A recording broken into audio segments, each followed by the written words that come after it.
in the spotlight. Masa Santo Kotoko fans are livid. Very livid.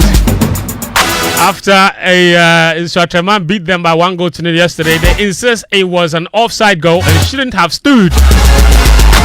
We are only 8 games into the season. Kotoko themselves, haven't they been beneficiary of dodgy officiating this season?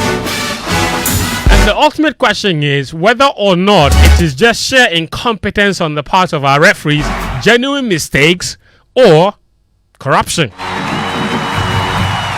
Where do you draw the line? So that's a question worthy of asking. Alright, after that, we will talk a lot more about Erik ten Hag and his problems at Man United. Is it time to let him go, sack the manager, or stick with him? It appears some of his players are backing him. McTominay, McZidane, McTonto. He says everybody else should shut up. The manager will turn things around. But as a United fan, do you believe it? Do you absolutely believe it? Then there's the Ballon d'Or controversy. Messi has won the record 8th Ballon d'Or title. But is this the most controversial award yet? Does he deserve it? In a World Cup year, have we set the trend now? It doesn't matter what happens elsewhere, you have to win the Ballon d'Or if you win the World Cup, or if you're the star player in your World Cup winning team. Is that the trend now?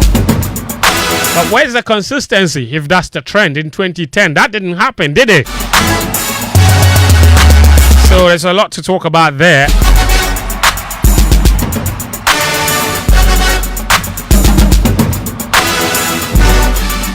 Of course, there's a whole lot of other issues that we can talk about here on the show.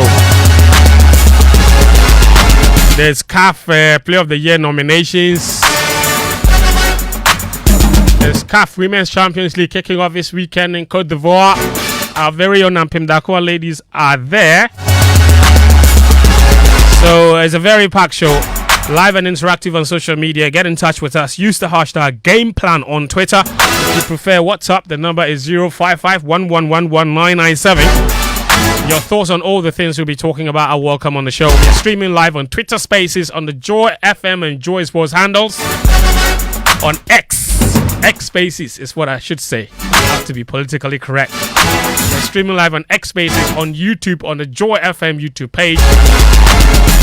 You can find us there. We're live on 99.7 Joy FM and Hits 103.9 FM as well. The show is proudly sponsored by Betway and Patrisol.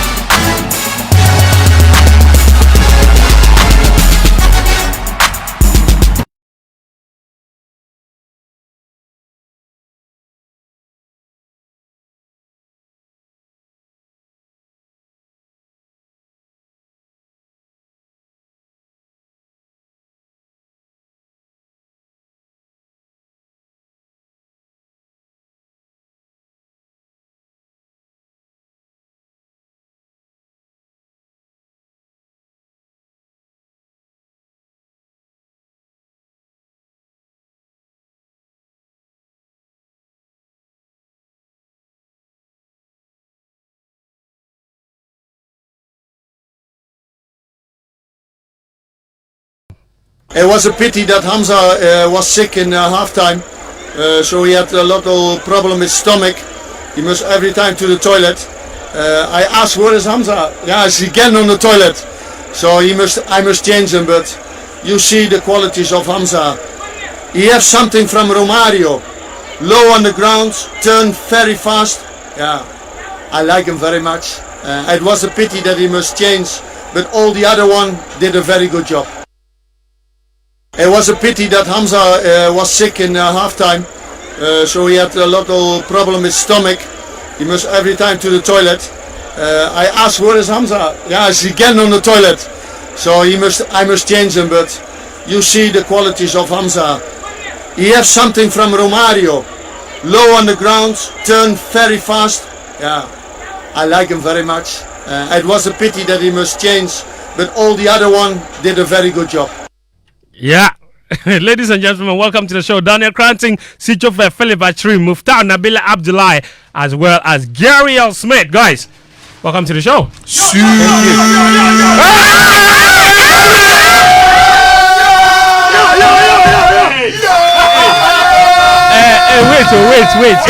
Wait. What is happening? What is happening? Wait. Kanzo. Brother. Last week, for 3 weeks now, because you're not around, yes, Man Utd didn't bring the show. He said because you have come. No. 10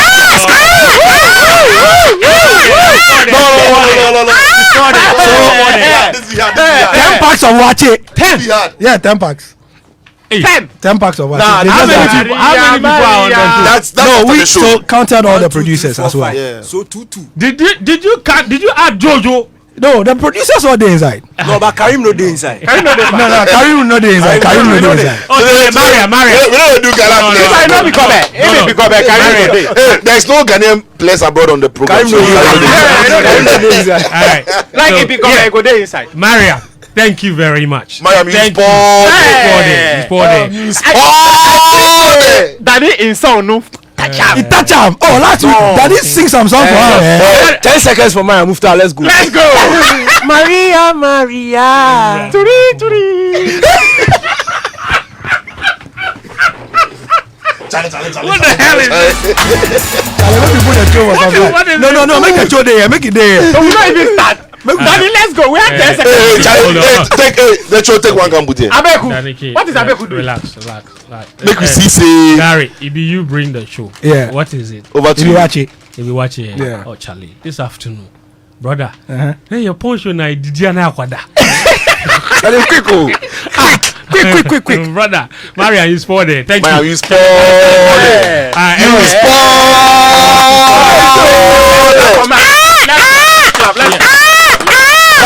She's sporting. No, I love this. Danike, what was the song you were singing? Maria. Carlos Santana. Yes. Something West Side Story. No.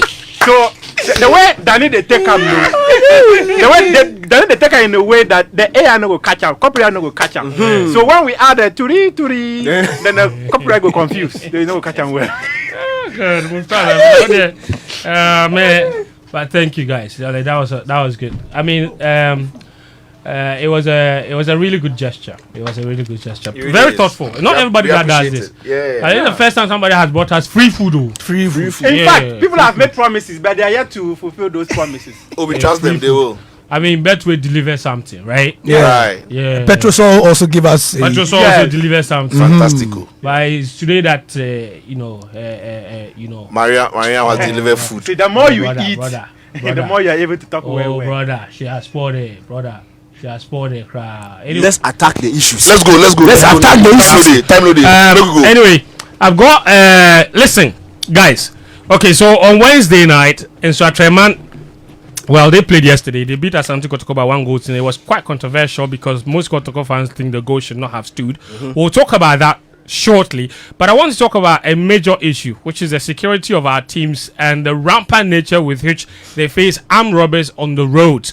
All right, so I've catalogued a list of some of the incidents that have happened in the last, let me just say, 15 years. All right, 13th March 2008, while All Stars team bus attacked at 2:45 a.m. by armed robbers at the Techiman barrier. All right, this incident, of course, Techiman barrier like how? The barrier where the police sits. Yes. No, there's a place called Techiman barrier. Okay. Yes. Yes. Hey, why? By you too. Police barrier. No. But clarity to it. Is he mischief? Yeah. All right. 2 robbers entered the bus while 4 others stayed outside. They hit the coach Emmanuel Kwashi with clubs, and other players were beaten too. Their phones and money were seized, but they all survived. No casualty. All right. The match against House of Oak was subsequently postponed by the PLB as a result of that. So they were making their way to Accra when that incident happened. The 2016, while All Stars again All right, a Wild Stars player revealed that they often encountered armed robbers on their way to winning the league title. And this one was 2016 when they won the title. Mohamed Amando, a midfielder, said, and I'm quoting him, "It was a good campaign, and when it came to away games, management ensured we arrived 2 days in order for us to get enough rest before playing the game. But the thing is, there was always the need to return to work immediately after the game. This usually resulted as a result of encountering robbery attacks and road accidents on our way back home." All right. 2nd August 2015, Kotoko suffered an armed robbery attack in Accra on Sunday dawn before a league match against House of Oak. Remember this incident? This was at the hotel. Yes. The general managers Opokunti and George Kennedy were tied together. They were tied together as the gunmen assaulted players before leaving the hotel with cash and other valuable possessions of the Kotoko squad. 22nd March 2022, Ashanti Gold team were attacked by armed robbers on their way back from Accra at Asenejwa. The robbers shot 3 bullets at the front bulletproof glass as the team driver meandered his way through a terrible scene of gunshots. Thankfully, no individual sustained any injuries. The entire team arrived safely in Obuasi. In the Women's League, 21st December 2021, Women's Premier League club Pelpia Ladies, they survived armed robbery attacks on Monday night while heading home following their season opener. The attack happened in Yape. All right. Then 9th April 2022, Women's Premier League side Savannah Ladies, they were attacked by armed robbers on their way to Kumasi. The team bus was ambushed by gun-wielding robbers on the highway as they robbed them of their possessions. And then the latest incident being on Wednesday night, while Legon Cities, who were Wild Stars, by the way. That's important. I also recall formerly Wild Stars. Asokwa Deportivo they were also robbed some time ago. Find me that incident. So this is the evidence. It's a regular occurrence. One running theme though is that thankfully no single individual or player was killed in the process. All right, so it means that the robbers know exactly what they want. They just want money. They want possessions. They want everything except the lives of the individuals, which is fantastic. So 14th April 2019. Thank you. Asokwa Deportivo team bus robbed. Thank you. So there you go. Yeah. So if you add those incidents together, you're looking at 8 incidents of armed robbery in the last 10 years alone. An average of maybe 1 every year. It's kind of. It's what happens on our roads to our league clubs. And it begs the question, obviously they're not the only ones that suffer robberies on our roads. But as football clubs, when it happens, it amplifies the situation. And you ask yourself, what can we do to prevent this from happening? A good example from the Kotoko situation was that apart from the robberies, there is also the issue of accidents. Because road accidents, there are more road accidents in the night than during the day. And, of course, because of the low visibility and everything, Kotoko's accident was probably the most marked incident of a high-profile team involved in an accident. Lives were lost in the process. Kotoko made the decision to not travel any longer on the night after league matches. The rest of the teams are still doing it. And this is what has happened to Legon Cities. In all of these incidents, not once did the incident happen during the day. But isn't there a story on Wednesday that you are supposed to tell us? Relax now. Not once did any of the incidents happen during the day. They all happen during the night, either while they're traveling to league games or they are traveling back home after a league match.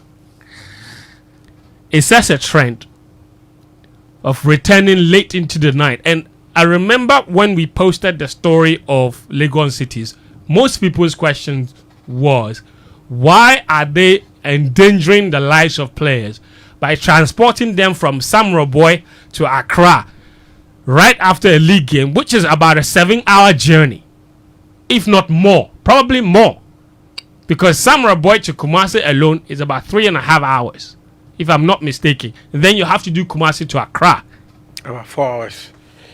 So that is quite some journey. right after excruciating 90 minutes of football in the hot sun.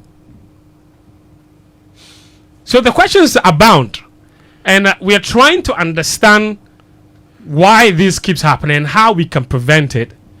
And I've called up Kwame Jumo, who speaks for Legon Cities, to throw more light on this particular matter. And I've also got Eric Alajididi, who is the CEO of Nsuateman. And I want to understand the thinking of the clubs from the operational point of view, why they embark on these journeys. Why don't you just wait till, because the evidence is clear, it doesn't happen during the day, it only happens at night. Knowing full well this information, why do we still insist on taking the players through night travel when it's obvious it's not so safe? All right, Is Eric? Gary. Yes, Okay. I think Eric is on the line. Is Eric there?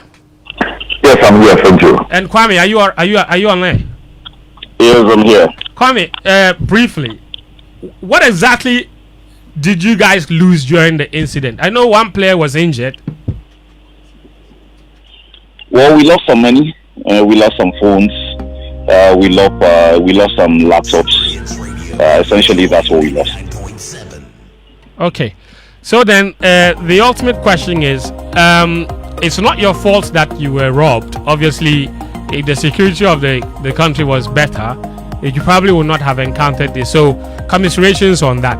But from a management point of view, the ultimate question everybody's asking is, from the background I just gave you, every single one of those robbery incidents that happened at night, I think the clubs are aware of this.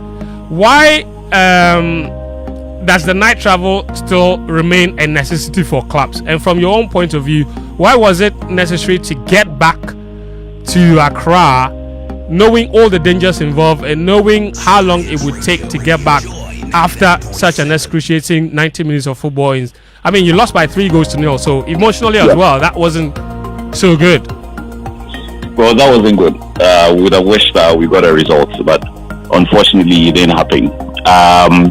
Normally, what would happen is that depending on the arrangement for a particular game, and depending on your fixture list, and then here I'm speaking for my club. I'm not too sure if it's the same with Eric or probably it's the same with the other 17 clubs in the Premier League. What would normally happen is that right after a game, so let's say we are playing a game on a Sunday, and then our next fixture is, let's say, another Sunday. You know you have 7 days, so you know you have some time. But if you're playing, let's say, on a Wednesday, and you're playing on, let's say, a Saturday, or you're playing on a Sunday, depending on how far you are. So, for example, in this case, it was Samre Boy, which is another plus or minus 7 to 8 hours from Accra. Now, once the game is over on a Wednesday, plus or minus 5:15, 5:30, thereabouts, you would want to make the decision as to whether you would want to stay and leave, let's say, the following day. But if you're going to be leaving the following day, it means that you are likely to lose the whole of the fast day as well. Because if you're leaving, let's say, Samre Boy at plus or minus 6 or 7 in the morning, you're likely to get to Accra, let's say, plus or minus 4 or 5. That would have meant that you'd have lost the whole of the fast day. So you're going to probably start preparations from, let's say, Friday or maybe Saturday for the game on Sunday. And you don't want to put that kind of pressure on the lads. You want them to relax a bit and all of that. So let's say in this particular instance, our next game is against Pediama on Sunday. So we are done with the game at plus or minus a little after 5. We organize ourselves, we hit the road. We know we can get to Kumasi, let's say, plus or minus 9 o'clock. And from Kumasi to Accra, we should be fine. With respect to security, of course.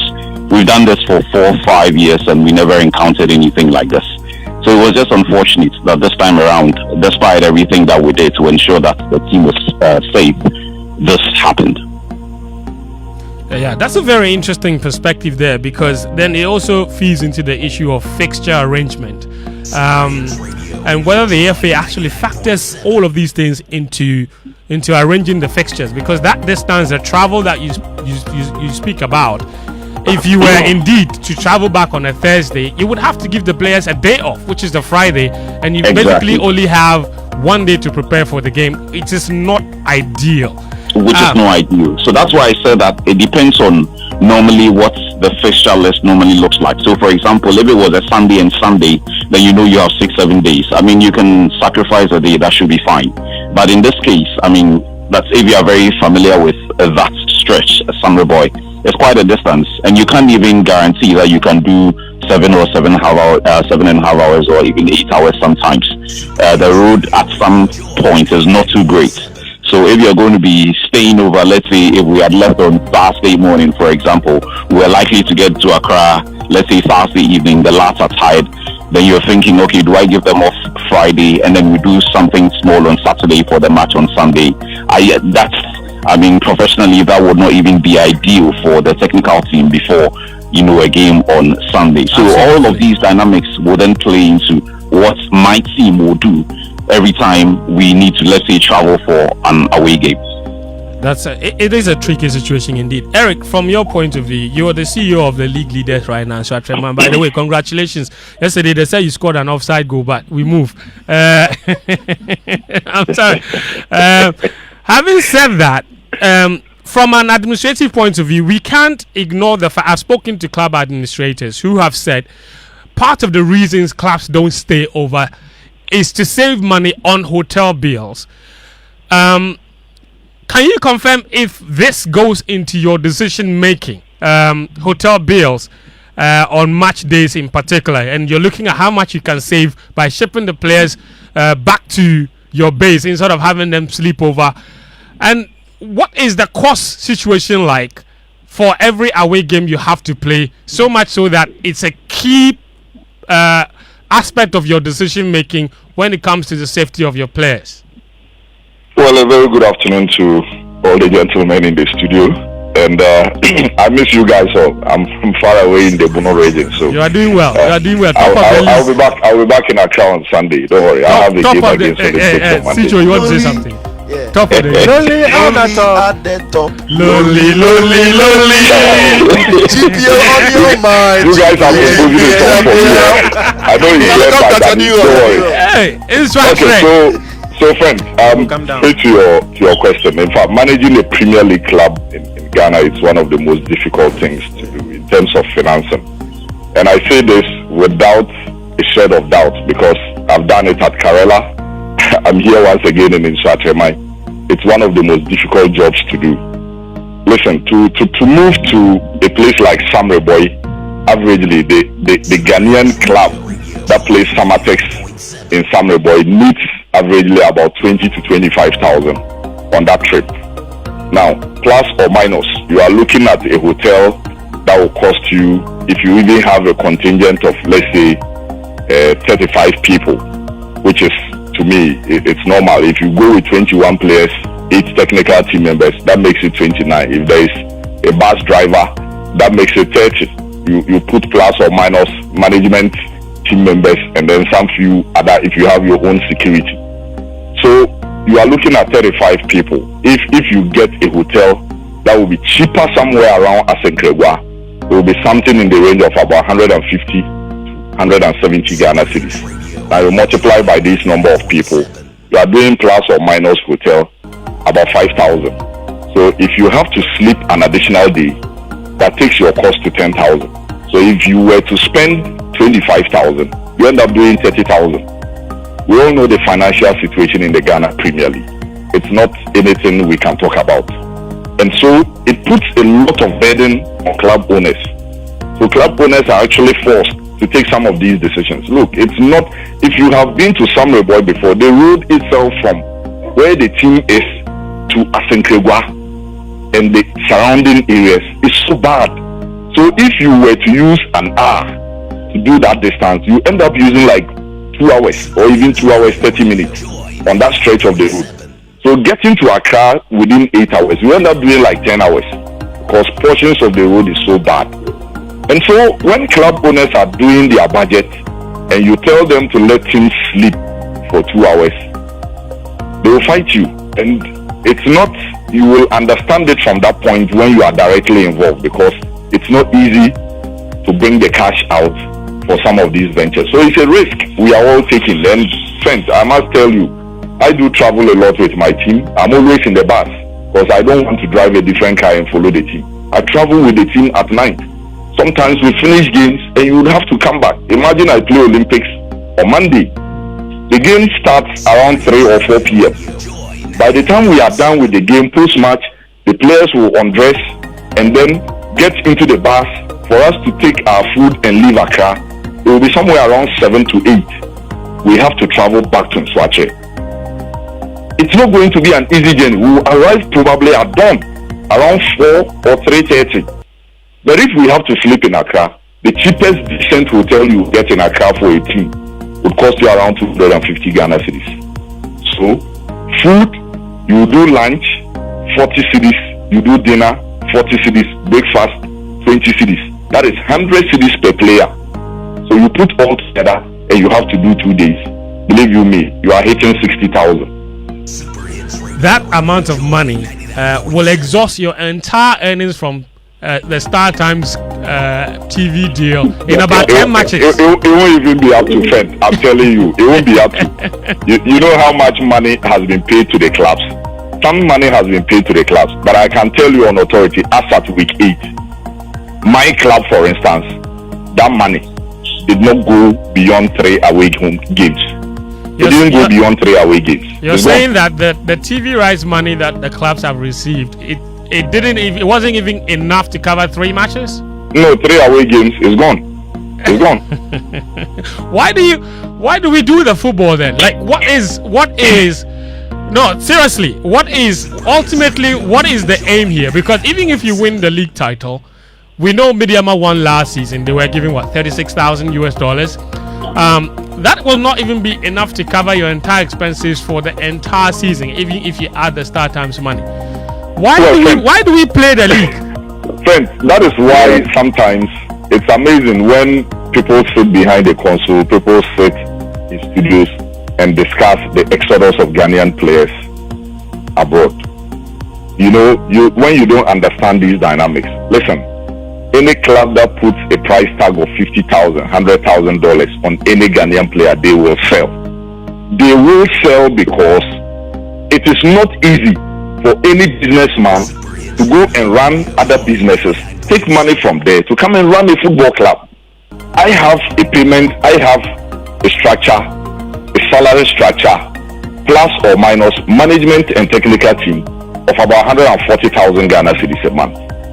So if you do 2 away games to Accra, put another 60,000 to that. That is 200,000 Ghana cedis. For crying out loud. Per month for a club like in Nswache. For a club like in Nswache, I don't want to talk about others. When you have the salary structure that has about 140,000 to pay to players and technical and management team members, 140,000. You do 2 away games to Accra, about 60,000, 200. So I don't want to look at the other clubs because obviously there are clubs who are bigger than Nswache and probably are paying more salaries than we do. So clearly, it is the reason why any player who shows up and there is an interest, the player will go. Because the club needs money to run. That's amazing, and it's an interesting conversation you've opened up, and it's only appropriate that I bring Kwame in here because Legon Cities, when they came into the league, with a bus. They had performances from musicians, notably Shatawale and what have you, but that only lasted 1 season, and then the club made the headlines for all the wrong reasons, for a lack of proper welfare of one of their players who passed away. And quite clearly, even from a distance, you can already tell that Legon Cities are struggling, especially financially. Kwame, just how much capital intensive was the entire operation of Legon Cities to the point where we are not having to deal with a club that is, give or take, for want of a better expression, struggling with basic things like welfare of players? Well, I wouldn't want to say that we are struggling. We are not struggling. We are doing what we can do, and we'll continue doing what we can do. Eric has said a lot about, running football clubs on the financial front here in Ghana, and he's done the math. I mean, if you're running a club here in Ghana and you're not generating a certain amount of income, then you're looking at the options that are available to you. So, for example, maybe a club like Tahiru or Koranteng, you can count on, let's say, gate proceeds, you can count on bigger sponsorships outside what you're going to be getting from the quarters of the Football Association. If you're a club like Legon Cities, you probably cannot count on matches beyond Koranteng and Hearts when you play them in your home games. when you play almost all the other 15 home games, you're getting next to nothing when it comes to, raising money at the gates. So your options are limited. You're looking at funding from, let's say, your personal sponsorship in our case, OneXpert, and then you're possibly looking at something from what is going to come in from StarTimes, and then maybe BetPower Premier League. So you put all of that together, and then you decide that, okay, based on how much money is coming in on the revenue front, then you're going to be doing A, B, C, D for the entire 9-10 months that you're going to be playing the season. And then, of course, if you go very far in the MTN FA Cup as well, you start to make some money there. So based on what you're looking at, then you decide to roll out a plan. If you're lucky and you're able to sell a player or two in the course of the season, plus or minus 200,000 to 300,000 USD, then you're looking at plus or minus another 3 million cedis coming into the coffers of your club.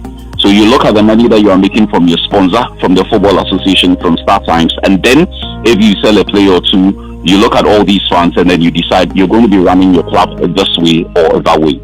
So if you're lucky and the funding is not coming in like you want, then obviously most of our clubs are run by, single ownership and, individuals here and there.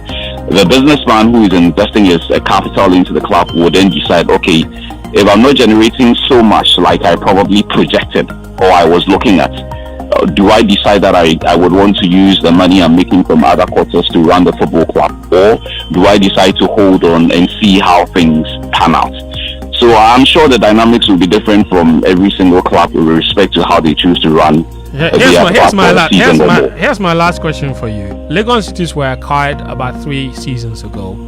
Yes. You've been with them from that time up to now. Can you genuinely put your hand on your chest and say the businessman who invested in this club has broken even? Financially, we have not. From the figures I have seen, we have not. Within the last 3.5 years I have been with the team, I'm not going to be putting other figures out there, of course. But if I look at the amount of money that has come in and the investment we have made in running the club, we have not. Thank you. But of course, you understand that if you're a businessman, you either going to make some profits, break even at some point. For every new business, you are likely to, go a bit under for maybe the short term. But that for a business, there's a short term, there's a long term, and there's a medium term. So maybe for the short term that we've been around, plus or minus 3 seasons, plus or minus 3 full seasons, it's not really gone according to plan. But we are confident that going forward, whatever structures we're putting in place, we will break even and at some point make some good profits. Very well. Thank you, Kwame. Your input very, very, very useful. Eric as well. Thank you. Eric, one last question for you before you go. You've come into the season, your debut season, you brought in Maswa Kunodo. You guys are making the buzz. Oh, okay, that's Kwame's line. I'm sure, Eric, can you drop Kwame's line? Thank you. All right, cool. Eric is still on. Eric, you guys are making quite the buzz, huh? At the start of the season. Well, Fred, we are just enjoying the moment whilst it lasts. For us, I think when I took over the job, one of the things I told the club owner was that, having monitored from afar, I realized that they struggled a lot last season. Getting to the latter stages of the season, it was for them to put pen on paper and do the normal calculations, the usual stuff. Black Stars don't qualify. And it wasn't too good, so I decided that, look, we need to change narratives and do things differently. So from the managerial point of view, a lot needed to change. Technically, a lot needed to change. Came in, brought in 2 video analysts. We're looking at doing things a bit differently. So we have time to study all the opponents, analyze the games, come in. When you visit the Sitsofe team ahead of games, especially on game day, it's a delight to watch. They project the opponent games, show all the weaknesses, the strengths, and all that. So for me, we are making good use of technology, and I think it's been amazing. We are not here to challenge for the Ghana Premier League. We just don't want to be in the same situation we were last season. We are trying to gather as many points as possible within the first round of the season and make sure that our home becomes a fortress, and we will pick all the valuable points at home. And friends, believe you me, if you win all the 17 home games, that gives you 51 points. You manage to win 15 of them, you are at 45, which puts you slightly above the drop zone. It makes sure that you are guaranteed of Premier League football in 2024 and 2025. So this is exactly what we're trying to do, and we are just on course. In fact, even if you win all the home games and you get 50 something points, you can win the league. Clubs have won the Ghana Premier League with 50 something points. Thank you, Eric. Congratulations, and wish you the best for the rest of the season. Eric Alajidede is the CEO for Atsirim, and the second season in the Ghana Premier League, top of the table as we speak.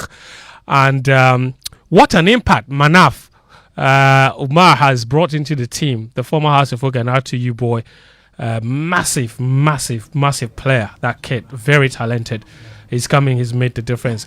I don't want us to spend too much time on this because the guys have given all the quality perspective. Gary, briefly, very briefly, it looks like it's a hopeless situation, really. Yeah, there's not much. I mean, they've given you the situation on the ground, to use a worn out expression. Yeah.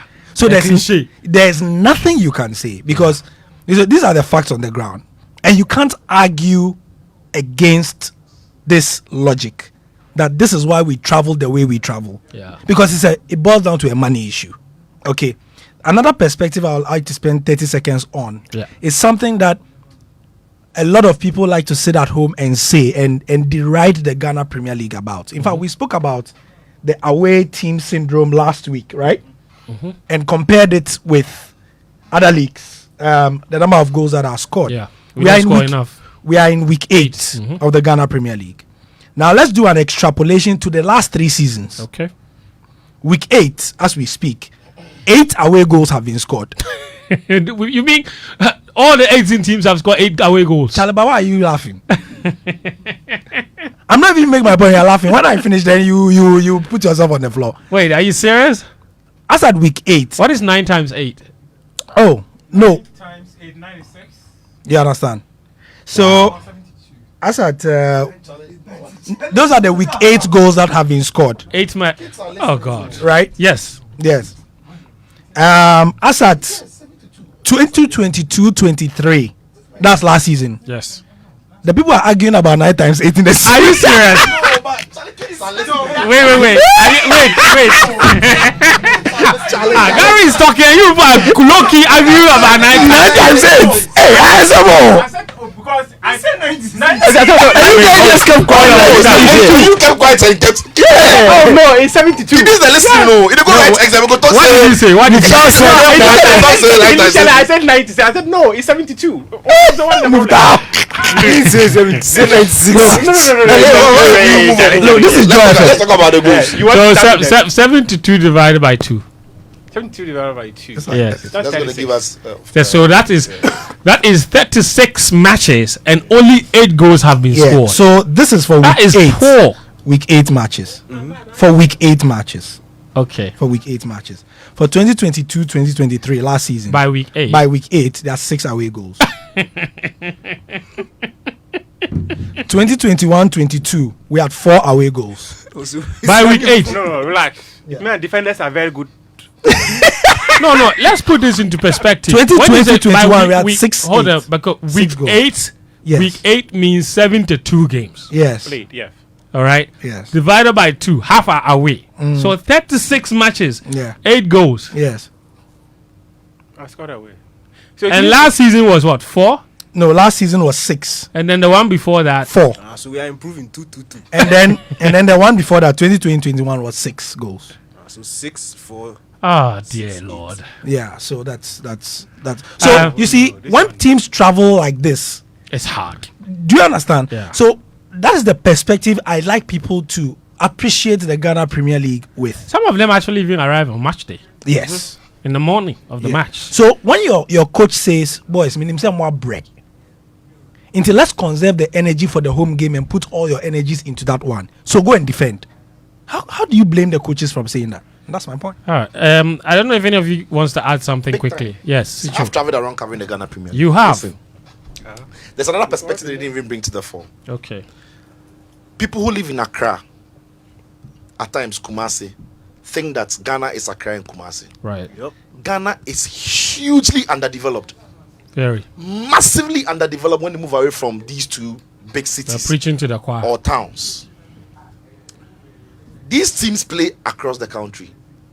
They'll go to places. You hear what Eric said? That at times they are going with the squad around 32. They'll go to places that there isn't one hotel that can house Actually, 32 people. Samra Boy Not even 25. Samra Boy has no hotel. So even if Legon Cities have made the decision to stay, there was no place for them. They would have to go to the nearest town, maybe Asante something. Or maybe because someone- Samra Boy someone itself has a doesn't. house. Because Samra Boy itself doesn't have a hotel that can house a squad of 35 people. Fent, they won't have 25 rooms. That's what I'm saying. No, you are saying that they don't have. I'm saying that even if these towns, there are towns that have hotels, Okay. maximum 9 rooms, Wow. 12, 13, 8. They are called guest house. No, they call it hotels there. They are standard. But you go name the place for them. Charlie. Are you following? Yeah. The teams can't get on trains from these places to Accra. It's not their fault. The teams can't fly from Samra Boy to Accra at the time the game is done. There is no airport, and even if there's an airport, you are not guaranteed around that time there are flights. They don't even have money. But they don't have. No, but I'm saying that if the economy is good enough and you are able to put up airports in these places, it means the certain leverage or the standards of living of the people they high small. I mean, but you can So fly I'm to saying- Takrady. But Where? even Takrady. But even Takrady is the That Samra kind Boy. of It's not a small airport, journey. NGOs in the quarter radio. Every Tamale, about you, if they go Tamale, you don't see the white people for the plane inside. Yeah. No, you have a point. No, we when I say we don't get the money to fly. It be the other way. NGOs in the killer. That's true. So I'm saying that that's a fair Ghana point. is hugely underdeveloped. And see, let's not. The boys don't have money. Yeah. The Ghana Premier League doesn't generate money. Nobody breaks even in the Ghana Premier League. And as he said, if a team from Togo brings some money, the player has to go. Of Because course. that is the income. That's the biggest income they can have. Yeah. So listen, it's unfortunate what happened. But I don't see how, It even will from change. this situation, clubs will say that Charlie henceforth you travel the next day. They won't. They'll keep traveling at night. but- because the problems are so huge that they are helpless. That's the Even that's the if we way- ask the players that's the way. themselves, do you prefer, for your own security, do Yeah. you prefer that we keep you here an extra night and then we are unable to Tell pay them you first salary? first kind of money, yeah. Massa. They ask the- But can the FA also consider the fixtures, where if you play on Wednesday, your next game should be say Monday? Is that a possibility? Not all of them, Not depending all on of where. them. Yeah. Not all of them. Those who go for That's a one longer reasonable thing to do. Yeah. those who go for a longer distance. Yeah. So let's say No, to Legon what Cities, end? for I mean, no, instance. to what end? To what end? So they will sleep. it's all those. They don't have the No, money to it's sleep. relax, That's relax, what that's I'm what saying. relax. Like, No. the bottom line of in what as I'm much saying as is- in as much as they don't have the money to sleep over, the point is that I'm sure most of these clubs will prioritize the safety of themselves and the players.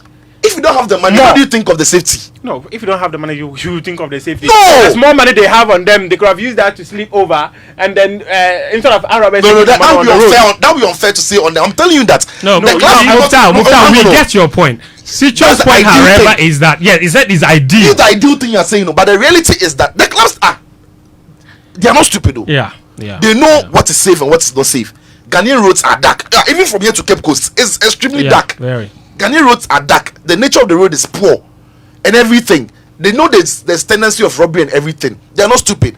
But the truth of the matter is, they can decide to sleep over after some 3 games. They won't have money to pay salaries. They might not have money to travel. So they'll save that money to sleep over so that they can manage the traveling and other things. Yeah. It is the unfortunate reality on the ground, which is unpleasant, but it's a fact. Yeah. Not the ideal thing is they will fly. Yeah. They'll get on trains. Yeah. But we'll crow no need- And I agree with you, Muftawu. So basically, you're saying that some of them, even if you give them 1 week to the next game, they will still travel. they will as still well. travel and return They will have on the to- day of the they game have to because save of the money. They will financial have to issues. travel. Anyway, No, game plan. somebody has sent a comment, a very interesting comment.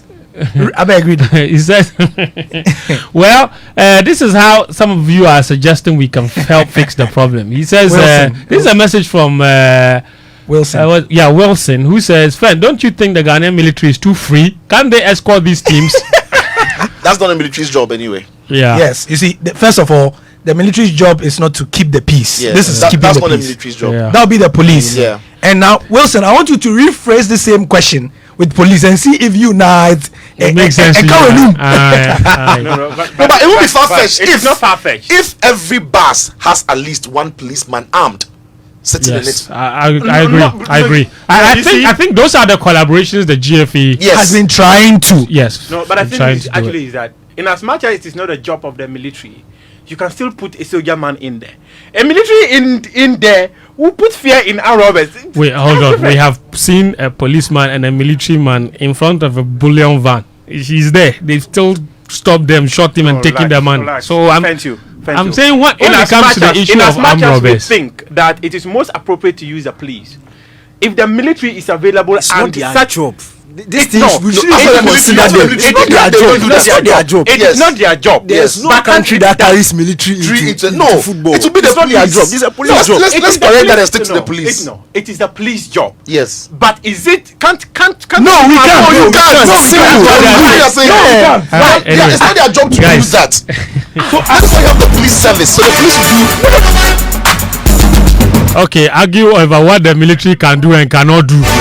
Yeah, I'm going on with my show. This is Game Plan on 99.7 Joe FM and hits 103.9. Brought to you by Betway. And Betway is saying that go for gold and bet risk free on the new season with Betway. Use the golden booking code found on the Betway website to bet on selected match weeks and get 100% back as a free bet on any losses. So I Betway you never really lose. Okay, you always get way more with Betway. Terms and conditions apply. Is regulated by the Gaming Commission of Ghana. No under 18. Betway, get way more. The show is also brought to you by Petrosol. Every drop matters, and just as every penny counts. Good quality fuel enhances your vehicle performance and reduces maintenance costs. So take no risk in times like this. All you need is value for your money. Look no further. Drive to the next Petrosol fuel station. Yes, Petrosol, your go-to station for accurate quantity of high quality fuel. Be a happy customer. Fill with smiles. Drive more miles and save more money. Petrosol, your clean fuel in full quantity. Petrosol, always a delightful experience.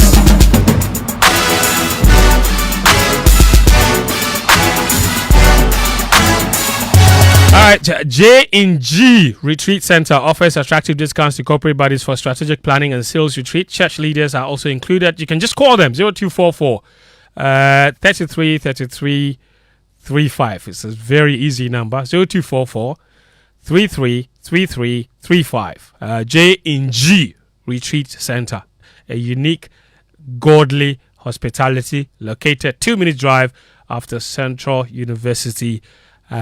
Mitchell.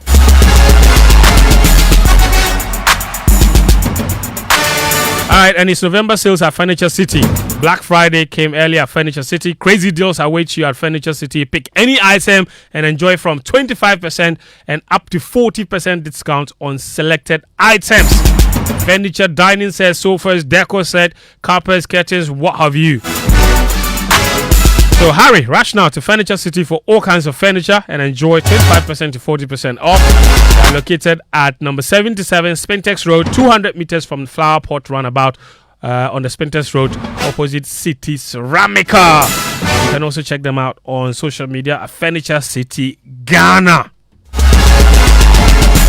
can contact their sales department 0244 21 3333, all right, or 0540 314 948. Furniture City, your home of quality furniture. Duraplast is also asking who your guy is. Call them today. Duraplast Precision is a virtue we trust most, hence consistency in providing you with quality PVC and HDPE pipes for accurate and excellent plumbing or electrical works. That's why you also need water tank. Yes, water tank, the only water storage tank with water level indicator to let you know the accurate water you have available.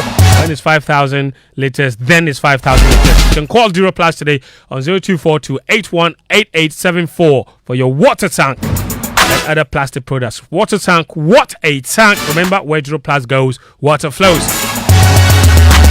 Alright, this is Game Plan 99.7 Joy FM and Hits 103.9 FM. Still to come on the show, we have 45 minutes or so to digest on Erik ten Hag, the Ballon d'Or. Alright, stick around. The conversation is only getting more exciting.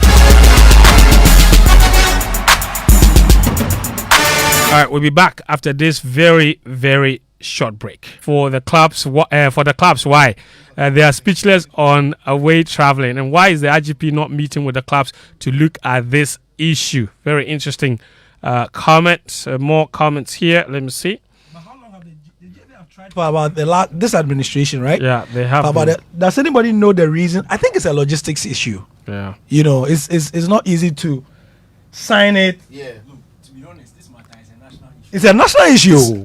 We've accepted that we don't have street lights on our road. The roads are dark. Then we've made it a point. Then we are moving on. And they are moving on. Then we are moving on. Yeah. Traffic lights are not working. It's a problem. It's a big one.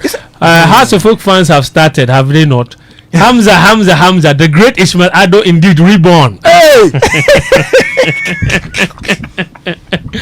That's House of Folk. We groom stars. See the chesting and the drive for the second goal. A really special player. He has 3 goals in 135 minutes of football in 2 games. The Ugandan dancehall artist 10 striker at Vandalism FC has 0 goals in 8 matches played. And now Dr. Prosper Ogun knows his real level. Godwin enough Kaneshi. With that, Mukwala. sorry, Mukwala. Yeah, he's referring to Mukwala. Sakatu from Luton. In the UK says, well, I don't feel pity for the clubs. When the FA had cash coming from FIFA or CAF, they watched their leaders share the cash among themselves. What did they do afterwards? They went on and rubber stamped Ked to do 4 more. So everything is fine with our football. They will continue to bleed, you know. Listen, guys. Okay, we are back to the conversation. All right, Okay, Sitsofe, yeah. we are back to the conversation that everybody has been talking about. Erik ten Hag. There's one which is inside my heart. He's it's not touched. which Stay one? inside my heart. Which one is that? Midiama SC not playing their matches in Cape Coast. The stadium, master. We'll come. No, but that matter, if you start talking about it, you say the same things you've said already. We don't have infrastructure. It's simple. It's as simple as that. We don't have a stadium. We don't have infrastructure. Why are they playing? Why are they not playing in Cape Coast? If it's good, they should play there. We speak about infrastructure. We've said it many times. Even the Kumasi that they are going to patch, it's not good enough. They are compromised. Yes. Yeah. So, bro. But the people are not accepting. But when we called the NSF, That's the point. NSF bro. he said that he was told that this is the best speech he has ever He seen. said Chris Uti say he knows he saw before. The APO pitches off what? Listen, Erik ten Hag has had the worst start of any Man United manager in the last since Sir Alex Ferguson. In 61 years. Thank you very much. Thank you, my brother. In, He wasn't born. in 61 years, How? it's not going well. They're out of the League Cup. They what's their position in the Premier League? 8th, I think. They're 8th in the Premier League. Yeah, They've lost. They've lost what? They've lost 8 matches now 18-15. in 15. Like, it's just not working. All right, they were embarrassed at home by a second-string Newcastle United In side the second string Man United team. at Old Trafford. And then after the game, he says he feels sorry for the fans. He says he doesn't think that the fans deserve what they got, but he says that he trusts himself and that they will work hard and turn things around. But there's quite a number of people that say, you know what, let's end this horror show now. In fact, United fans think that they should go and bring De Zerbi sharp, like immediately, or else they will regret. Because they also had the chance to get Klopp and they didn't. And Liverpool got him and now they're enjoying. I mean, where do you stand in this conversation? Because truly, Ten Hag has spent money, hasn't he? He signed 9 players. Over 400 million. He spent over 400 million. In 3 summers. He still doesn't play. He still doesn't play anything recognizable to what he was playing at Ajax. In fact, he himself has said that United can never play the kind of football that they play at Ajax, and that's not what he was brought in to do. No, he said because they don't have the same players. And he signed 9 players to play the certain brand of football that attracted United to him, isn't it? Errors do come to an end. So You see, and that the place that you ended is exactly where I'll pick it from. You know, Man United got attracted to Erik ten Hag because of the job he did at Ajax. And the job that he was doing at Ajax, he was basically doing the coaching, day-to-day coaching, because he wasn't necessarily in charge of every other system at the top, right? So when they got him, they weren't bringing him in because he was a great scout, because he's never had a track record of that. He wasn't doing that at Ajax. They didn't bring him in because he could build a team from the scratch, as in oversee the academy and everything. They brought him in because when it comes to coaching, like you've put a team together, they're on the pitch going to play a football match. Ajax had a fantastic identity, and at the time, it looked like the only coach whose team could play anything close to what Jurgen Klopp or Pep Guardiola's teams in the Premier League were playing. Yeah. So that is what was attractive from Man United's viewpoint. It wasn't because Erik ten Hag is a big talker. It wasn't because he could say eras do come to an end. It wasn't because he could discipline Jadon Sancho, Cristiano Ronaldo, and get them out of the club. Or they thought that any Sakura can do the job. It was because he was a good coach, or I still think there's a good coach in there. I've always said he's not an elite coach, right? But United was going to test him, and now he's facing the test. Now he comes to the club trusts him to bring in bodies that can get him to play the way he played at Ajax. Now he's brought in Onana, he's brought in Evans, he's got Reguilon on a short-term loan, whatever. He's brought in Amrabat. Under him there's Casemiro, there is Eriksen, there is Anthony, there is Mason Mount, there is Malacia, Lisandro Martinez. You've got now Højlund. Now for the manager to say that United do not have the players to play anything like Ajax, that in itself tells you that the manager probably is losing track of all the good things that he did at Ajax. And this thing started at the start of the season when he said he was going to play transition football. And I was like, the first time Erik ten Hag played transition, or the last time I saw him play transition football, was in the first few months in his early days at Ajax. Because remember, when he took over the Ajax team, they were not great. And when he took over, he started playing somewhat of defensive football, getting them on the break. But what made him Erik ten Hag was his almost total football that he played that got them to the Champions League finals of the Champions League and dominated the Eredivisie around that time. Now Erik ten Hag is all of a sudden trying to abolish all of that system of his and play what he defines as the United way. Are you following? United way, sit and counter. I'm not sure what he's talking about. Point to the clock in the 93rd minute and hope to score. Under Ferguson, it wasn't. It's when people say, do you know Man City is a very good counter-attacking team? Yes. Yes, they dominate games. Do you know Liverpool is one of the best counter-attacking teams? Probably. Yes, they dominate games. So the perception that to be a good counter-attacking team, you have to sit back. It's absolutely ridiculous. Flawed. Arsenal, Thierry Henry's Arsenal under Arsene Wenger. 6 seconds. Quick. Marquinhos also did it during his days at QPR. Quick. There's no better counter-attacking team in the history of the Premier League than Jose's 205 team. Yes. Yes. No, but even that team, they put the defense wall. No, no. I'm saying that the perception that you have to defend to counter is flawed because that team, that just a team, they merely defense small. So that one is finish. Even Real Madrid, they can dominate games and still counter. Yeah. So let's not make counter-attacking football as though it's for teams that do sit back and then break away. There's that part of it as well. Now here's the thing, like I said, Ten Hag was brought in not because he's a great manager who signs players and blah blah, because on the pitch or the training ground he can coach. He comes to Manchester United, tries to start what he did with Ajax in his first 2 games. It doesn't work, so he breaks away from that and starts coaching game by game basis. You're thinking that in the second season he's probably going to have a very good grasp of what he wants to do and start directing the team to play in a certain way. As we speak, Fent, what is the identity or what is the style of Man United if they are going into any game? They play against Fulham this weekend. How do you think they are going to play? McTominay are they going to be passing the ball around? Yeah, pass and hope. They don't keep possession. They don't pass the ball around well. The team is not compact enough. They don't dominate. They don't defend well. They don't defend well. They don't attack well. There's nothing happening. Which then tells me that there's something wrong with the coaching. Nobody should come and bring the Glazers in to this matter. Why not? Because to be fair, the products that he had at Ajax, I'm not sure Ten Hag unilaterally made those decisions. There were people at the helm Yes. who were signing the players Okay. for the club. Right. If you go to Man United, who is helping him do that? Okay. No sporting director. Oh, they said there's a sporting. They said No. There's a football director. Murta. No, hang on a minute. You see, we are talking about two separate things. There are two different things. Of Yes. Two separate things. Yes. You are talking about. I'm asking. You're talking about the reason I raised signings. that point was to see whether Ten Hag has the right strategies to succeed. You go on. Two separate things. You are talking about a manager who is bringing in play. The club has. You see, when people begin to speak like every club needs a sporting director, that conversation should cease. It should cease. When Jose Mourinho walked into Chelsea, he had none. He was the whole club. He signed every player. He sacked every player.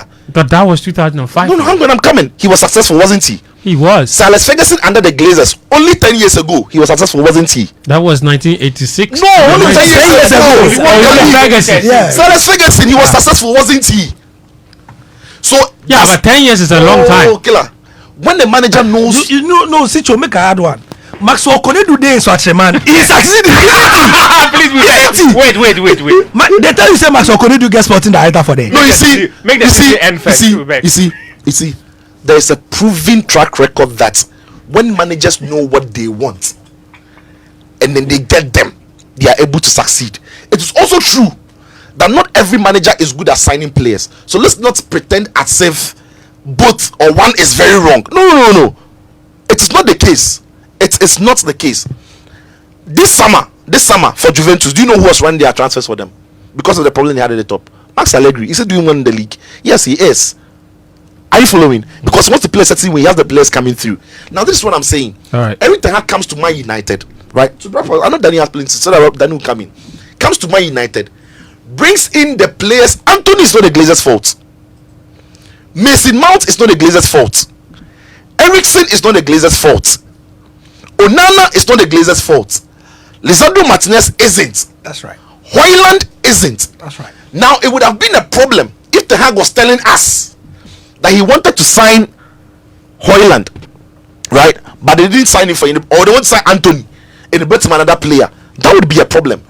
But for the manager to profile a player and decide that he fits into what he wants to do, so sign him for me, that cannot be the owner's problem. It can't be. And you see, the thing about what Ten Hag is doing is this: the players, everybody's blaming the players down that they are not playing for him, they are lazy. It's the same culture under every manager, and I say it's false. For every single manager that Man United have brought in post Ferguson, there are very clear differences in why they flopped, but nobody's ready to have that conversation. We sum it all together and mix it up. But Is that not a running theme though? it's Players. not. Another no. The only constant feature there is the players. So No? it is not. Really? Over 90% of the players who are playing under under Ten Hag didn't play under LVG. Most of them didn't play under Jose.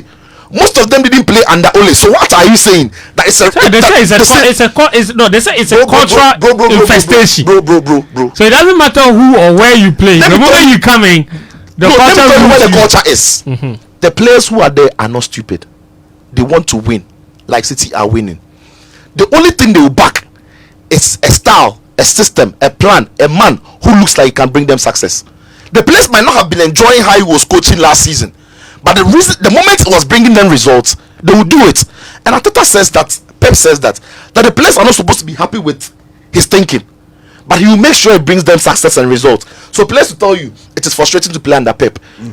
After winning everything with him, it is frustrating because he's so controlling. He wants to do this, but because it is winning, they'll get to the pitch and do the job. The players at Man United: Varane, World Cup winner; Casemiro, multiple Champions League winner; Maguire is going to the World Cup, the Euros; Mason Mount, Rashford. These are elite players who are seeing their other countrymen doing well in their clubs. You think that they wake up and get to Carrington and Ten Hag is coaching them to go and do something on the pitch, and they won't take it because they don't like Ten Hag? No.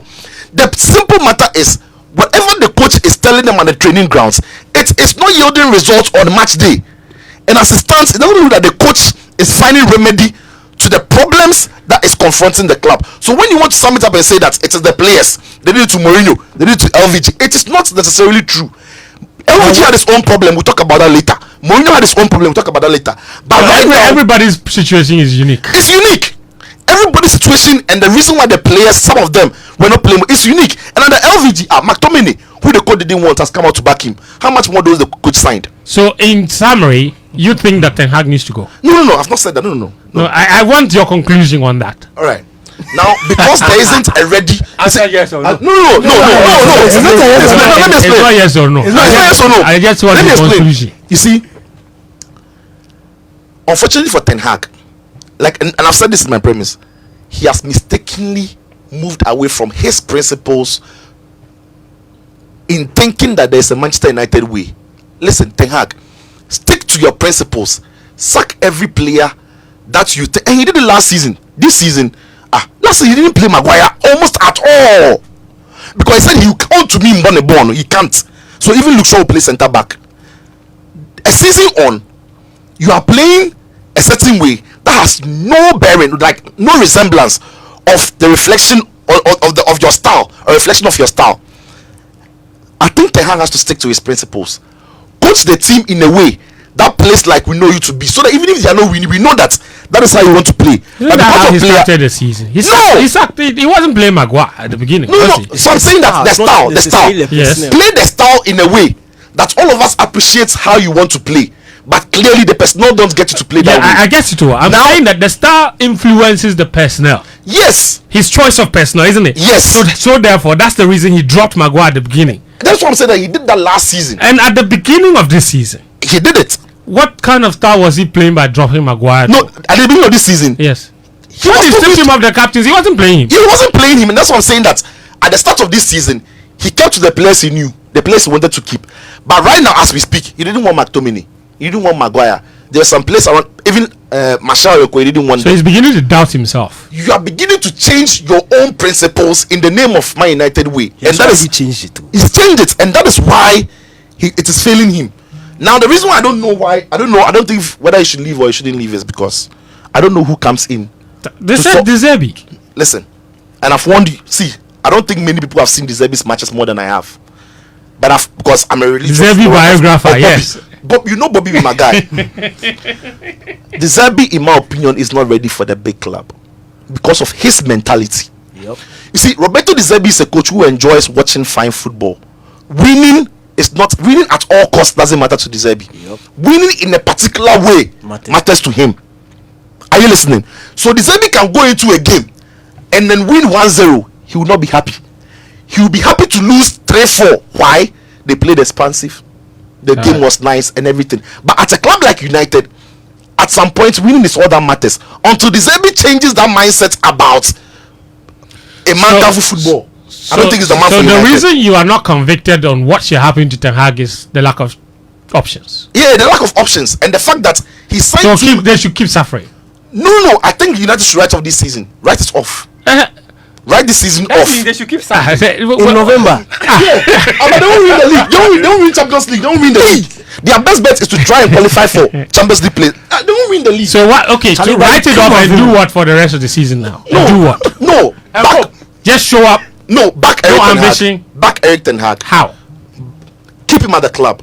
Keep him at the club. I know. So then every weekend becomes what? A training session? Let every single player at the club know that Ten Hag stays.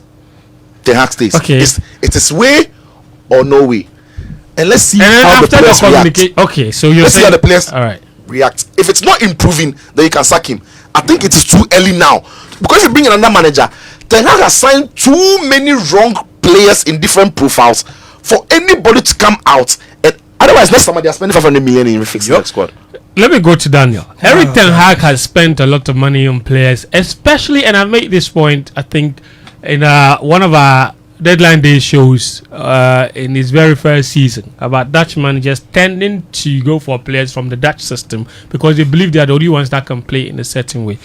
Ten Hag has done exactly that. So I disagree slightly with Sitsofe when he says all the players he's brought in are not players that can help him play in a certain way. I thought Sitsofe didn't say that. He didn't say Ten that. Hag is the one who said it. I'm saying that. Okay. Yes. So I'm saying the players and said that he can't play that way is disappointing. And your Obwa, because yeah, that's what I said. Because disappointing. Because think about it. All the players Ten Hag has signed, In fact, 90% of them have come from the Dutch system. He's brought in Malasia from Feyenoord. He's brought in Lisandro Martinez, Ajax. He brought in let me just simplify it for you. Ajax. Every single player he has signed has been gone through the Dutch system, with the exception of Casemiro. Every single one. Every single one of them. So there you go. 8 out of 9. So how is it not working? Look, this thing I really don't have much to add. If we're listening to Sitsofe, he made a very good point. You can't do somebody's principles better than the person. You understand? If Pep today decides that he wants to start playing defensive counter-attacking football, he can't do it better than Simeone. He can't do it better than Jose Mourinho. What you know, what you've honed over the years, is what you are very good at. And for Ten Hag, is a sudden switch that is shocking to me, because I know over the years that managers' principles don't change. Tactics will always change, but the principles always remain the same. If you go back and you go and look at how Barcelona were playing in 2009, they are very telling principles in how Manchester City is playing. Yeah. How Klopp was playing at Mainz. You go and look at Liverpool today, it is still there. Those principles do not change. So when you decide after 3 matches that you don't think that you can, and then you are going to play this sort of even this season, it's not even it's very some way. It's very disorganized. And it is extra some way when you've got 9 players. That's almost 11. 9 players. That's almost a full team. That should at least influence those 9 alone inside crowd. It's like you are playing. You've got 2 red cards. You understand? Seriously, because it even includes a goalkeeper. Yeah. So he signed enough players for us to start seeing something, and we have to start seeing. Look, you don't win, but don't lose the way you are losing. Don't lose for your players to be confused. Don't lose for people with very simple understanding of tactics to be able to dissect your team and write them off and say this match you are going to lose. Then you go and lose the exact same way that they say you lose. That is bad. So me, I like the guy who since 2019 the tweets are there, the shows are there, the recordings are there. I've been begging Man Utd to sign this guy because of his style. Charlie, at Ajax every 5 minutes 3 chances. 5 minutes be at 3 chances. They were beating people 7-0. And I'm not talking about this year. We saw it in the Champions League. Did you see them at Bernabeu? They were creative for fun. Real Madrid. Real Madrid were confused. They went to Juventus. Allegri. We've seen some before. In fact, if you even go back to that semi-final second leg defeat against Tottenham Hotspur, they should not have lost. When we get to heaven, we have to ask God. They should not have lost. No, but you see, so Ten Hag seriously needs to improve. I think I still maintain. Look, you can't all of a sudden lose your tactical argument in 2 years. He is good. He still has it. But the same thing Sitsofe is saying, stick to your principles. Start forcing them to play the way you want to play, because the players you sign should be able to help you. Because it's very confusing. The Man United situation is very confusing, because when you watch United, you have no idea what they are trying to do. Yeah. And it sounds rather what's the word I'm looking for? To compare them to Chelsea, because Chelsea themselves aren't doing too well. But when you watch Chelsea play, at least you can tell what Pochettino is trying to do with the team. Yep. At United, they're not winning. Look, and you have no idea what they're building. I like this point. Have you watched Burnley this season? Your point. Have you watched Burnley this season? Company's Burnley. Yes. When you watch Burnley this season, nobody needs to tell you that if you change 5 players, if you give company 400 million, yes, to bring in different personnel, yes, it's absolutely. So when you look at Man United now, you're not too sure who has to go to make the team better, because clearly there's no pattern, there's no style. And like you said, Chelsea, everybody knows if you have a goal scorer, your fortunes are changing, because clearly there's a style, there's a pattern. And the Man United problem is serious, friends, because right now if I'm telling you, if Muftawu is not starting, we are afraid. If Maguire is not starting, we are afraid. What is that? Muftawu who cannot pass. Oh God! Wait, Daniel just hit all of a sudden. No, it's serious. It's a serious matter. And when people say the owners, fence, the owners, when I'm saying that there are clubs in more difficult situations than Man United. FC Barcelona, do you know? Yeah, they went through a crisis and still won the league. No. At the moment, as we speak, they've been charged of corruption. Yeah. That's they bought referees. As we speak, Everton, they are potentially going to be down 12 points. Yeah. But the players stand up and they play. Yeah. As we've seen many Juventus, the whole of last season, yeah, their whole board resigned. They didn't know the direction they were heading into. they still finished second on points until they deduct 10 points. My brother, Chelsea owner was all over the place. Yes. They were still playing. Yes. So as for the They said he was sponsoring a war. But Chelsea were still playing. In fact, it got to a point Chelsea were even struggling to even fly to go out for a game. But still, Tuchel said he would drive the bus. We were still winning. Your job is at the end of the day when you meet at the training grounds. How you are able to get the boys That's to a fair replicate. point. The owners have their own conversation. Will have another That's a day. fair point. But on the pitch, it has nothing to do with the owners. No. You see, All right, African football. Yeah, Gary. the corollary. Let me just put some fire in the city. There's too much peace in this city. I'm listening. Look, Stop the fire. It's like people decided to leave Joy Sports like 2 years ago. Yes. You understand? Yes. And then the management said, hey, and we said, give us Danny K. That's right. Give us Fentuo. That's right. Then they said, then we said, so I am not an Anthony. I am not an Anthony. I am not. No, listen. Instant impact. You understand? Look, talking about. And we said, our national service people. Every year you give us new national service people. We don't like. So we said, our national service people from 2 years ago, keep them, retain them for me. Retain them for me. That's right. Because they have the Joy DNA. That is right. the manager. So we kept Karim. Kochi. We kept Karim. Yes.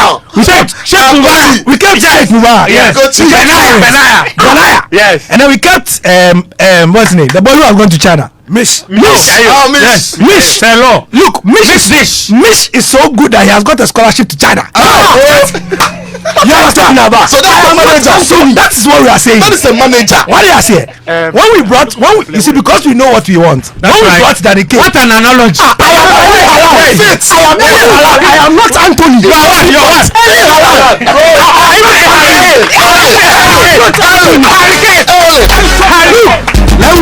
Then we said, look, All right, guys. Sitso, his wage bill we can't pay. That's right. But Sitso last Joy FM. Consultant. So you be a consultant.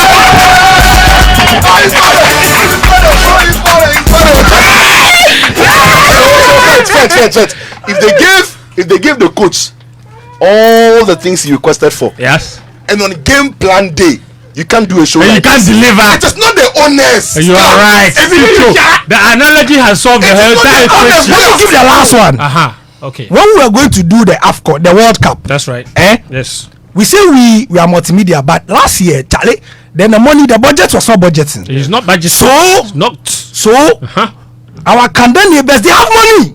They signed everybody. True story. We said we are Yes. Joy FM. Yes. We are like Manchester United. Yes. We have a big name. Yes. So if we call people and we add something small, they will come. Yes. So we said we want to bring Christopher Nimle. That's right. What do you say? Just for there. You understand? And this is strength. You understand? We say we are Joy FM. Who's that Gary? We say we are Joy FM. Who's that Gary? We say we are Joy FM. Who pentokapa? football were tweeting analysis. What you are Signing saying? names. Yes. We brought him on loan. Quality. That's right. You see, we brought him on loan Aye. from our Adabraka neighbor. We say, oh, Adabraka, we beg you. Aye. You see, we are not doing the World Cup. And you see, the thing is, when you are Man United, no matter your struggles, if you call a big name, You come. you come. Big name is a big name. Simple. You understand? Erling Haaland. Erling. But Instant. see, do you think that Erling Haaland, if Man United really wanted him and they threw money at him, they wouldn't get him? Oh, you don't. Quick, you come. Anyway, game plan live on 99.7 Joy. Joe wanted to say something. Brought to you by Petrosol and Betway. Bet your way. The African Football League is in the final stage now. First leg matches are next Sunday. Wydad Athletic Club will host Mamelodi Sundowns. Sundowns got one over at Ali, and with that beat Esperance on penalties. The final matches are live on Joy Prime, of course, and we are ultimately really proud to be showcasing the African Football League. Rulani Mokwena went to do a press conference that trended. Sicho, it was one of the The guy came with you see that. In fact, he was just sitting in front like this. So The CAF media officer sitting next to him. Every time he looked at the paper, he was laughing. Yeah. He said, "Hey, your list is long." He left small. I was going to say it was staged, but because As if he anticipated the question. And he printed everything. no, but see, that is a serious football club, because for Sunday they would have done their preparation ahead of, the brief. They did. The coach They on did. what to expect. They did. And after the game, if you watch Egypt X or Egypt Twitter, formerly Twitter, most of them were complaining about the referee. So they would have known that it's going to be one of the things, and the man was ready. He was ready. And he's a very brilliant coach. Like, I've been a big fan of him. He's only 35. He's a brilliant coach. The first time I really got to see him was his analysis on an AFCON. He was with SS Supersport. Okay. Right. And once I listened to this guy, I'm like, who is the guy? I quickly Googled and I realized, he was coach of. Then I just started paying attention to him. Listen, he's as good on the job as he speaks it. And I'm happy for him to be in the final. Maybe finally for him to win a massive thing. The man went to the press conference and dominated that press conference. Are we not going to France? Yes, we are. Because I need to. We are going to France. Yeah. We are going to France. We are going to France. Muftawu, I'll find some time for you on the stadium matter. So don't worry. You don't want to talk about it again. No. I go talk him. Mr. Al Smith, 2 years ago you were at the Ballon d'Or to cover the event. Who won that year? Messi. I sat on his chair. When he got up, then I went to sit on his chair. And I did a video. Look, make I tell you, when Messi got up, He didn't go with his bodyguard. and it's telling he didn't have the bodyguard was No. had not been It was employed. ambassador. Yeah, at the point. So when he got up, and the security and the people went out, and even You were the first to sit after he got up. I said, for me, I felt Messi. You see when somebody gets up, DNA is on your bum. this one. His botos is hot. Yes. On the seat. The chair is hot. Then I sat down on Messi's botos. So in other words, if Messi farted on the chair, you still want to be to the fat. But you see, there are some people in this world, and like if Jesus came into the world, and let's just say Jesus farted. Yes. If you took the fat, you'll be healed. Of course. You see, so people like Leo Messi, Michael Jordan. It's okay. I got it. It's okay. Cristiano Ronaldo. Those people, even if you treat them, their sweat can heal you. LeBron James. But I was there. Okay, you were there. Messi has won. Yeah. The first time in the history of the Ballon d'Or where the winner was announced in quotes. Okay. A week before. Yeah. In the past, people always guessed who they thought would win. This time around, it wasn't the case. Everybody. In fact, a whole week ahead, it was announced in Argentine media. Then Fabrizio Romano would take like a transfer. Every day he had an update. Messi was going to be handed back the trophy by Didier Drogba. That he got wrong. And I was so disappointed because as a Chelsea fan, that was the only way I could vicariously live through the Ballon d'Or. Fabrizio lied to me. Yeah. He said... No, what I saw was him saying that he's going to host. Oh, no. You didn't see... No. He'll be given the Yes, you didn't see that one. He tweeted that he will be giving. Yes. So yes. That Drogba will hand it to Messi. No. Friends, I have filler on that. Okay, I'm listening. So on the running order. Yes. So you see the part where he asked Haaland Yes. that he asked him about the celebration, where he said, "I celebrate like this." Yes. And you celebrate like this. Yes. So and Gary Lineker was standing there. So he asked him that when he scores his next goal, it's all part of the running order. Yes. It's planned. All the questions are planned. It's all scripted. It's all scripted. So that I don't go and ask some new question. Some new question. So it was inside the running order, and that's how Fabrizio knew. Ah. Who leaked the running order to him? So no. I mean those ones there, they do it too. Okay. Because remember, right now Ballon d'Or is competing with FIFA the best. Yes, and they've now gone to align with UEFA from 2024 onwards, right? It's competing with FIFA the best, not just on, but even on reputation. Marketing wise. I am told that Ballon d'Or is suffering a serious crisis of confidence right now worldwide. Wow. People are starting to trust the process of FIFA the best, and that is not good. Ballon d'Or has been organization. Do you understand? Yes. So the organization has never been a problem, but they are starting to get worried that people are feeling that Ballon d'Or is losing something. Right. That trust is not there. So it's all these things you are talking about. You see the way you said you are not happy that Fabrizio. Yeah. They shouldn't have gotten. Saudi guys we have to start organizing our own. That's the point. You see, no. But it's a serious thing because you see, it gives people with money and clout the opportunity to do those things. You have a point. Look, Ronaldo's Jorge Mendes. Yeah. This the one he does in Dubai that he awards Globe the football. Globe Football Awards and Yeah. those things. Now the information is that he is quietly and slowly looking for money to be able to organize an award ceremony that can rival, The Ballon but d'Or. that will be backed by Saudi. Oh yes. A very objective, serious World Football Award Ahead of 2034. We are not joking. ahead of bro. 2034. We are not joking. That bro. can bring people to Saudi once a year, the movers and shakers, and come and do some wild awards every year. Objective. And you see, Now that is doable. and that is doable. No, we are doing it. And when this sort of controversy around Ballon d'Or keeps happening, it is not good. And it For is- the brand. Yes, and it plays into the hands of people like does. him and Have you seen what we've done Then- to Australia? I know 2034. Did you see 2034. Did you see how we kicked them out? Only Saudi have submitted a bid, which means that they are hosting the competition. Daniel, you have 2 minutes. Oh, I even need 30 seconds. Okay, no problem. Messi deserves to win the Ballon d'Or, number 8. Yes. He deserves to win. In 1998, Zidane had scored 3 goals the whole season. He went to the World Cup, stole the show, won Ballon d'Or. True. 2002, Ronaldo was injured The whole year. season. He went to the World Cup, stole the Scored show, 8 he goals. won Ballon d'Or. Cannavaro in 2006, he was some way, went to the World Cup, Italy won, he won the Ballon d'Or. In 2010, Iniesta went to the World Cup, he won the World Cup, he won the Ballon d'Or. Oh, I'm lying. You're lying. Yeah. Iniesta didn't win in 2010. And when Iniesta didn't win in 2010, the things are there. You see, the evidence is there.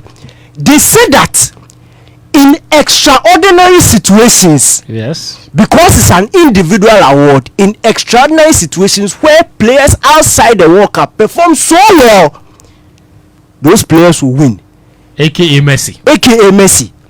And I'll hold my hand up and say I agreed with it then and I still agree with it now. Because when somebody, if you look at the ball Messi played in 2010, Chief, It was you incredible. can't tell me Yeah. that. was Yeah. otherworldly. See, there was nobody on the planet that played better than him. So we agreed. Then in 2014, the same thing happened. Messi won Golden Ball at the World Cup. Germany won the World Cup. When it was time for Ballon d'Or, they said bogus. Cristiano Ronaldo has just broken a long-standing Champions League record, has won Real Madrid La Decima. He can't have this season, and then you say because of World Cup, you are going to give the Ballon d'Or to somebody. So Ronaldo won. Even though Then- Messi was the best player even at though- the World Cup. Yeah, Messi was the best player at the World Cup. Not the whole season. So yeah. Then 2018, Modric wins the Ballon d'Or.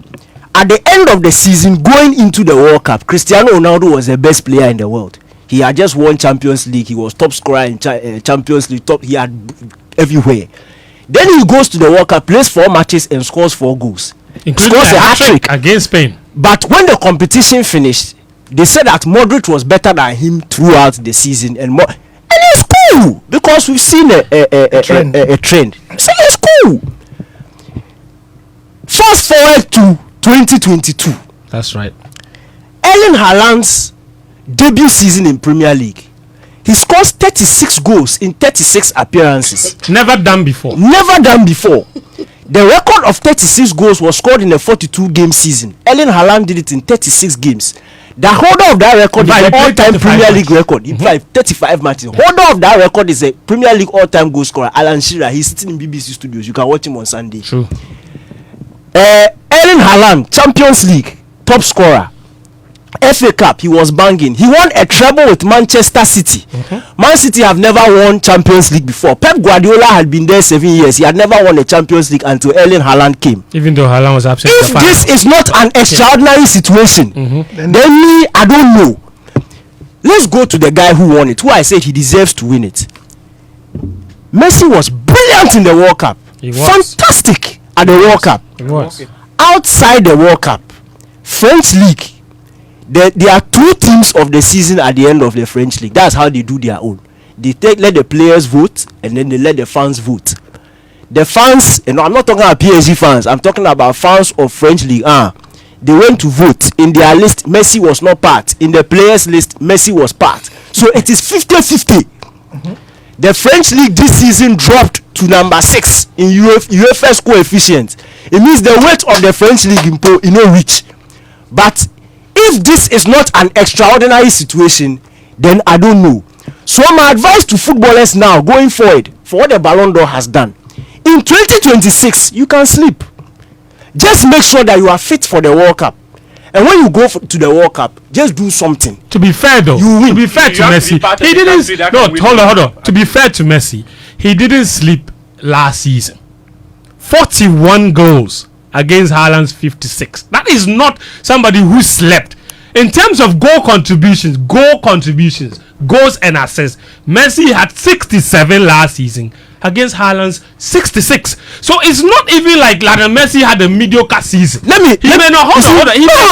You see, this is a fact. No, this is where you people want to go and you think we are not smart. First of all, they've added Argentina numbers to PSG numbers to make the whole overall picture good. Why? They didn't add the Haaland numbers. They did. Number 2. The Haaland Sweden numbers. Haaland has scored 28 goals in what? 27 games for Norway. If I don't even want to dwell on Haaland. For Lionel Messi, I am not the one who went to club headquarters to hound him out of the club. It wasn't League One fans. It was PSG fans who were dissatisfied with the way he was playing. Yes, those PSG fans don't know what they were doing. What is the real know what they are doing? They are all crap. Daniel, thank you very much. Thank you. And then they sacked him to America. Muftawu. Now we are sitting here. We are giving him Ballon d'Or. He has taken that time. Yes, and our time is up. So I won't talk. Next week, when we come here, we'll give you stadium. Yes. Sicho, thank you, Daniel. Thank you, Muftawu, Nabila. Thank you, Gary, and thank you to Mariam for the watching. Thank you, Mariam. It's been a wonderful episode of Game Plan. My name is Fentuo, Tahiru Fentuo. Show sponsored by Petrosol and also Betway, as well as the African Football League. We are back again next week. Until then, take care. Bye-bye.